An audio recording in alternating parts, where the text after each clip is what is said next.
There's 5 things inside of 5 things. Yet those who seek it, how can they find it?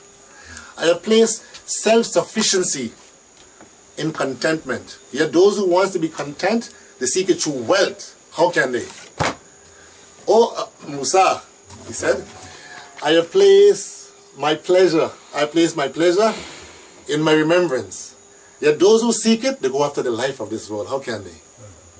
Allahu Akbar. Huh? Subhanallah. Such very simple wisdom, but very deep when you ponder upon these things, inshallah. Huh? You don't need too much detailed speech. If you pay attention to the subtleties of the saying of our Imam, just one tradition is enough, or one saying of an Imam can reform the human race, all of humanity. Allahu Akbar. Salawat. Allahumma salli ala Muhammad wa ali Muhammad. Bismillahir Rahmanir Rahim. Quran says in Surah At-Tawqa, until they come to the grave they shall know. Allahu Akbar. Until they come to the grave they shall know. They shall know with certainty. What is Allah talking about here? What is Allah reminding us about? What will become certain upon the death of human beings? There is a very famous narration where Imam Ali alayhi salam was returning from one of the battles with his companions. And as he entered the city of Kufa, there was a big gate towards the entrance of Kufa. There was a massive wall near the entrance of Kufa. Behind that gate wall, there was a massive, what is called in Islam, Qabristan, graveyard. There was a massive graveyard. Imam Ali Islam walked towards those graves, and now Imam Ali began to communicate with the dead. Allahu Akbar. Listen, Quran says, until you come to the grave you shall know. Allahu Akbar. It means that when you die, you're not dead. You have become awakened to the realities. But now you'll be full of remorse and regret how you have wasted your life, how you have squandered your life. Oh my Lord, send us back into the world that we may do good deeds. It's too late. Imam Ali is speaking to the dead. Imam Ali Islam says, oh people of the grave, listen to the speech of Mawla Ali. Your Imam is speaking to the people of the grave in Kufa. He said, oh people, would you like me to give you a news flash? Huh? You want a news flash? Or we say the 411. Allahu Akbar. You want to inform what's happening over here in this life? I will tell you. Allahu Akbar. But before Imam Ali begins, he addresses the people of the grave. Listen to Mawla's speech. O people of darkness. Allahu Akbar. O people of loneliness. O people of sand and mud. Allah. Would you like me to inform you? Since you have preceded us in your journey, we can give you information as to everything that you have left behind in this life. Would you like me to inform you? The companions was amazed. He said, let me tell you, the house that you were once loved and attached so much that you worship is already occupied. Someone has taken over your home that you love so much. The wealth that you left behind that you love so much, don't worry, someone is spending that. Allahu Akbar. Don't worry, the wife that you love so much, you already marry. Allahu Akbar. Listen. Now, Imam Ali Islam turned towards the companion and said, oh my companions, would you like me to tell you what these people in the grave is telling me? Allahu Akbar. Listen to the word of Ali bin Abu Talib. He said, if you can hear, because Ali, of course, Mawla can hear.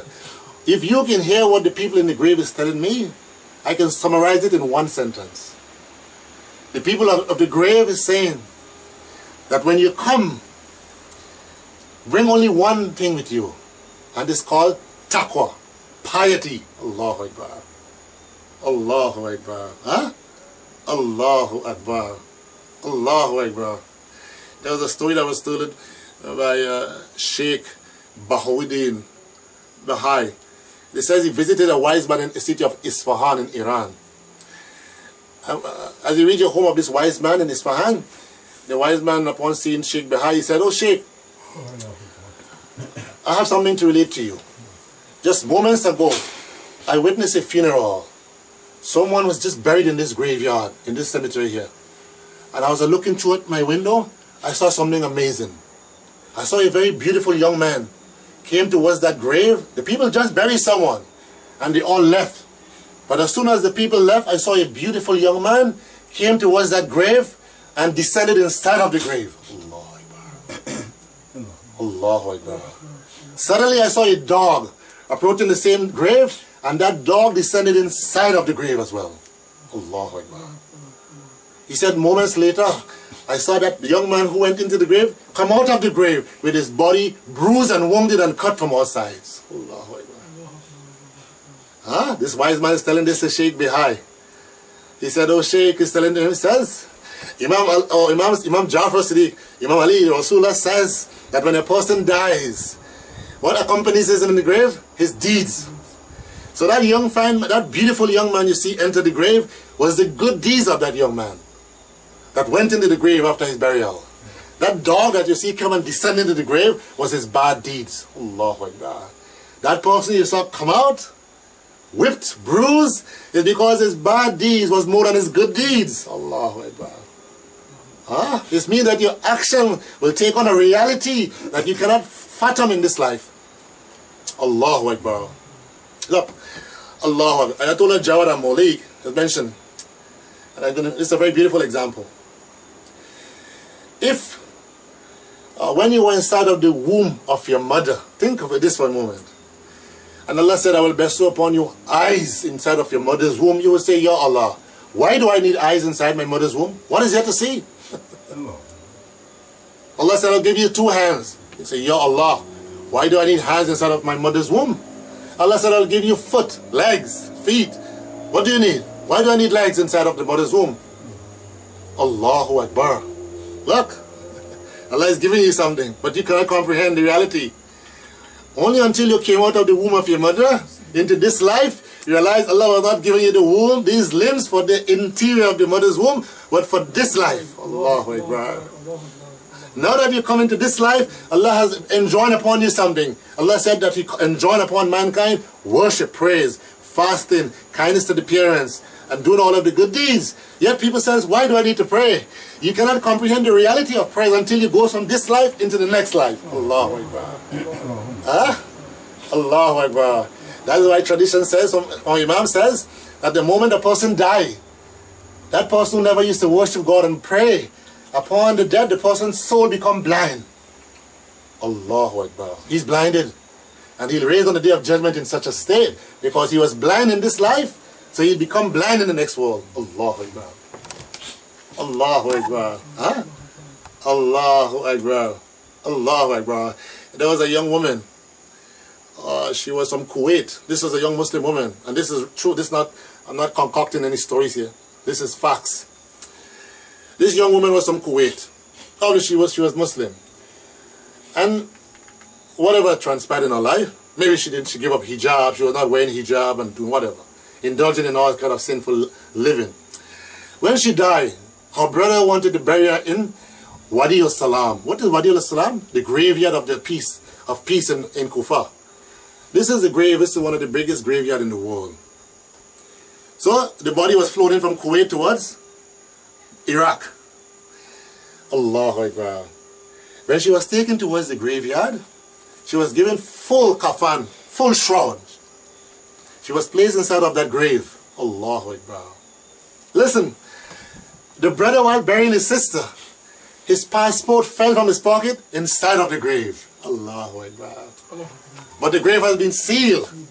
Now he came back, they went to Ayatollah Khoi, the Maharaja of the time, the great jurist of the time, and said, what is your opinion? Oh, Aga, my passport, I need to go back to my family, and my passport has fell inside of my sister's grave. In Islam, it's not permissible to exhume a body when it's buried, unless in extreme condition, it's allowed. You know, this examination due to some forensic, maybe.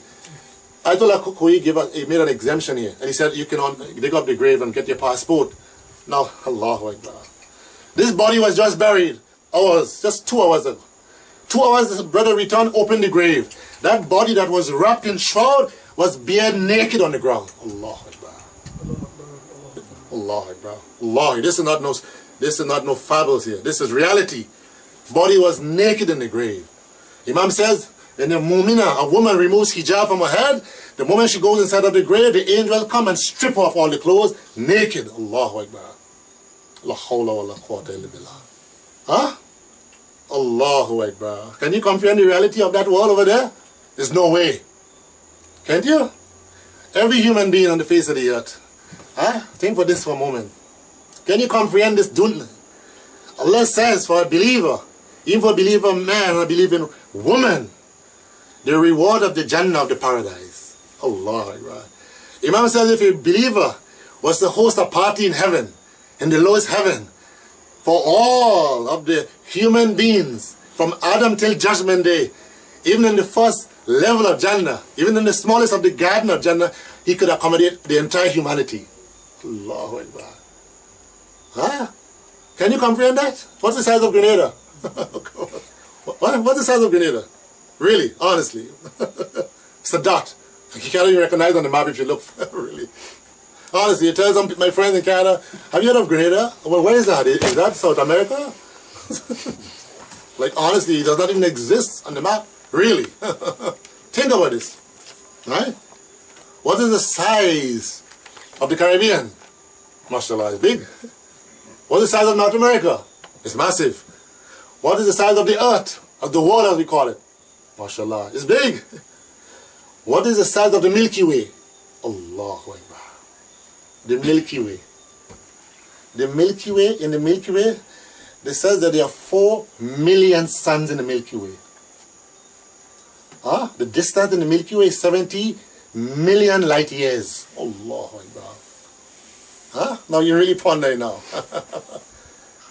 Above the Milky Way, there's galaxies. Allahu Akbar. Above the galaxies, there's super galaxies. There's universes. Scientists say today that there are 120 billion galaxies in the universe. That's just based upon observational science. Allahu Akbar. 120 billion universes. Allahu Akbar. Could you comprehend this? The earth is 4 billion years. The universe, as you know, is 50 billion years old. Allahu Akbar. There's no concept of this world is 2,000 years old. This universe is 50 billion. The earth is 4 billion years old. Yes, read. The Quran says we have created this universe in 6 stages, 6 periods. Yes, there was even the age of the dinosaurs, as we know. Yes, it did exist. There were dinosaurs upon the earth. In those periods, human beings were much bigger than they are today. Yes, if you go to Saudi Arabia, you see the footprint of Abraham alayhi salam in the Maqam of Ibrahim. It's massive. The grave of Nabi Adam alayhi salam is in Kufa. It's 70 feet long. Prophet Adam was 70 feet long. That's why the ark was so monumental. Yes. Allahu Akbar. Yes. Allahu Akbar. So think about this. This is the universe, the galaxies. Allahu Akbar. Can you comprehend what Jannah is all about? Really, can you comprehend heaven? Can you fathom what it is? Allah is describing the realities of the heavens. Allahu Akbar. Allah say, for this, let my servant work for this. Allahu Akbar. What is this? Is this life? This is life. Look, Balul, in one sense, he summarized this whole world. This life of this world. Balul said the beginning is what? Was sperm. Look at your origin. You begin with sperm, you end as a dead carcass. In between you carry your faces. Allahu Akbar. Think about this. This is man. This is insan, this is mankind. Yet the human being act audacious, bold, shameless, defy Allah's laws, commit sin openly in front of God. Allahu Akbar. Allahu Akbar. Subhanallah. So for Jannah, Allahu Akbar. That's why Trump's tradition says, even